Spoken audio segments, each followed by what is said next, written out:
கடந்த ஆட்சியில் இதே ஜெயராஜ் ஃபினிக்ஸ் நடக்கும்போது இந்த அரசு எப்படி டிஎம்கே எப்படி ரியாக்ட் பண்ணிச்சு? அது மிகப்பெரிய ஒரு பெரிய தேசிய அளவில் ஒரு பெரிய இஷ்யூ ஆக்கி அதுலேருந்து ஓட்டை பெரிய அளவில் அது ஒரு தூத்துக்குடி அண்ட் ஜெயராஜ் இது ரெண்டுமே ஒரு ஒரு மிகப்பெரிய ரோல் ப்ளே பண்ணிச்சு. டிஎம்கேக்கு அதிக அளவு ஓட்டு வரதுக்கும் டிஎம்கே ஆட்சியில் அமைக்கிறதுக்கும் அது ஒரு முக்கியமான ரோல் ப்ளே பண்ணிச்சு. ஆனால் இதை இவங்க எப்படி ஹேண்டில் பண்ணுறாங்க? ஏற்கனவே இங்கே சென்னையை சேர்ந்த ஒரு ஒரு ஒரு பையன், ஐ ஃபர்காட் ஹிஸ் நேம், அவன் வந்து குதிரை ஓட்டுற பையனை அடிச்சு கொண்டுட்டாங்க.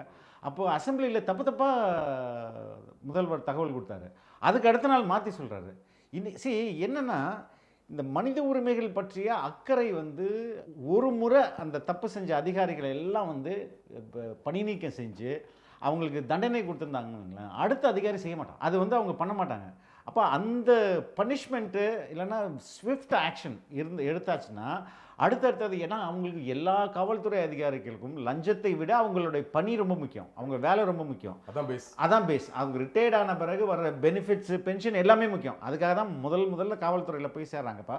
அந்த அடிப்படைக்கே நீங்கள் வந்து வேட்டு வச்சிங்கன்னு வைங்களேன், அடுத்த வாட்டி இது மாதிரி செய்ய மாட்டாங்க. ஒன்று. ரெண்டாவது, எல்லா காவல்துறை அதிகாரிகளுக்கும் காவல்துறை பணியாற்றுறவங்களுக்கும் எஸ்பெஷலி யூனிஃபார்ம் சர்வீஸில் உள்ளவங்களுக்கு காவல்துறையில் இந்த மனித உரிமைகள் பற்றி சொல்லணும். அவன் மனிதன். இது ஒரு அதாவது ஒரு உயிரை எடுக்கும் உரிமை அரசுக்கு எப்படி இருக்கும்?